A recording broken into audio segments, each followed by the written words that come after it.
the hidden drought-proof grass that turns ugly lawns into pure emerald. That is a bold title, so let me tell you up front what this video actually is and what it is not. There's no secret grass that the lawn industry is hiding from you. But there is a category of turf grass that most homeowners have never been told about, and once you understand it, a brown patchy lawn starts to make a lot more sense. For the next 10 minutes, I want to walk you through what the turf grass scientists at places like Penn State, Michigan State, the University of Nebraska, and Colorado State Extension actually know about drought, insects, and weeds. None of this is mysterious. It is just rarely explained to the person standing in the yard with a hose. So let us start with the real reason most lawns struggle in summer. Most cool season lawns in the United States are built on grasses that evolved in cool, humid climates. When August arrives with heat and very little rain, those grasses are simply out of their comfort zone. You water more, you fertilize more, and the lawn still thins out because you are fighting the plant's own biology instead of working with it. That is the gap drought-tolerant turfgrass fills. And it is worth understanding why, because the mechanism is simple when someone explains it. A drought-adapted grass typically has deeper roots and a slower, more efficient way of using water during heat. Colorado State Extension makes an important point here that most lawn advice skips.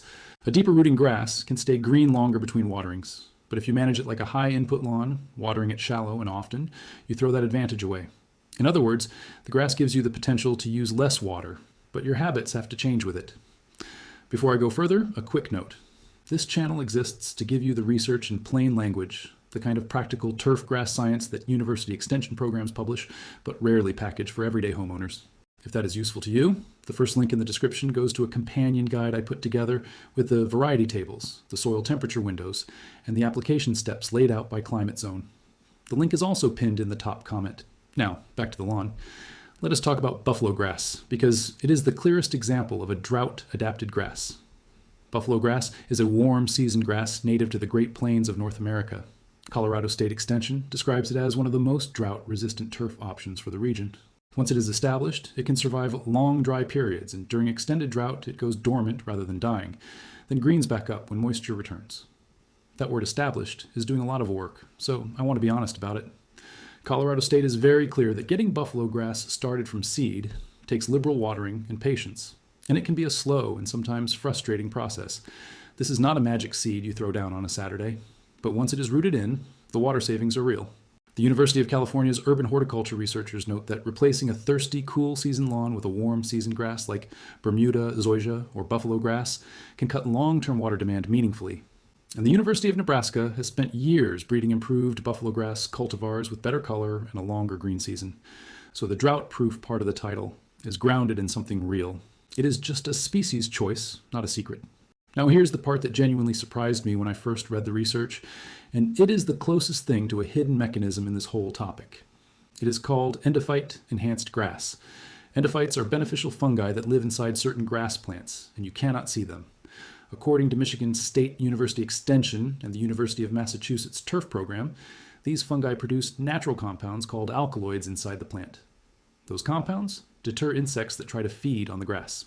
Michigan State reports that endophyte-containing tall fescues have shown increased resistance to sod webworms, fall armyworms, and chinch bugs. The University of Minnesota Turf Program adds that these same grasses tend to be more vigorous and more competitive against weeds.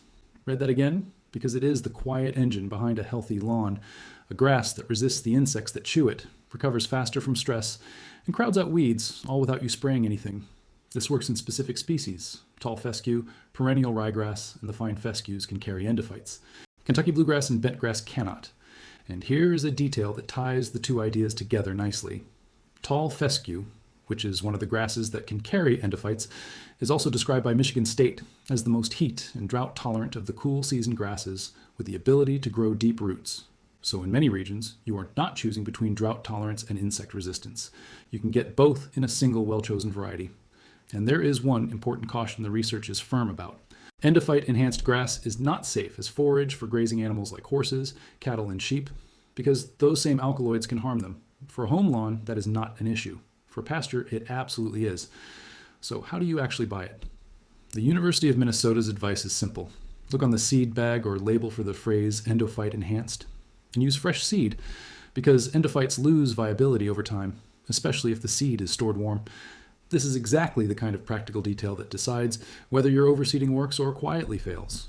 The exact varieties, the seed sourcing, and the storage temperatures are laid out in the companion guide linked in the description, organized so you're not guessing in the store aisle. Let me anchor this point because it matters more than any single product. The grass you choose, drought-adapted and Endophyte-enhanced, does more for your lawn than years of reactive spraying ever will. Okay, let us deal with weeds, because this is where a lot of online advice goes off the rails. You've probably seen the claim that vinegar erases weeds overnight. Here is what the research actually says, and it is more useful than the hype.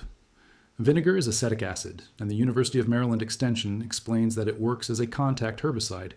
It burns the foliage it touches in bright sun, and it is non-selective, meaning it will damage your grass just as readily as the weed. Household vinegar is about 5% acetic acid. Herbicidal strength products run from 10 to 20%.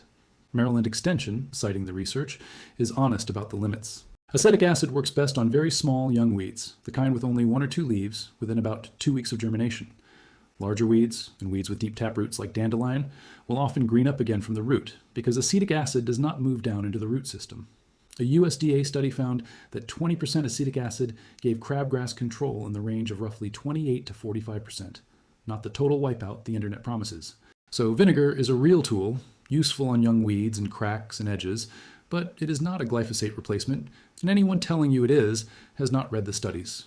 There is also a safety note. Higher concentration acetic acid products can carry a danger label and can injure skin and eyes, so they are not as harmless as the kitchen bottle. And one regulatory point worth knowing. Acetic acid below a certain concentration is treated by the EPA as a minimum risk pesticide, but most states still require product registration for herbicidal use, so check your local rules. Now let me put the whole picture together because the pieces connect.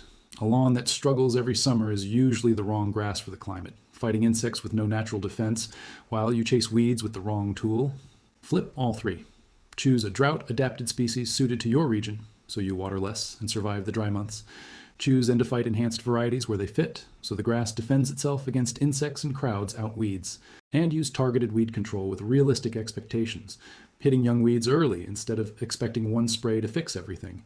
That is the actual path from an ugly lawn to a deep green one, and notice that none of it required a secret. It required matching the plant to the place. If you want this organized into a step-by-step plan, the companion guide in the first link breaks it down by climate zone. Which drought-tolerant species fit your region, which Endophyte-enhanced varieties to look for, the soil temperature window for overseeding, and a realistic weed control schedule. It is the part that turns this video from interesting into something you can actually execute this season. The link is in the description and pinned in the top comment. One last thought before you go. The information in this video is not owned by any lawn care company. It comes from public university research that anyone can read, and the whole point of this channel is to translate it for the people actually standing in the yard. If that is the kind of content you want more of, subscribe, so the next breakdown finds its way to you.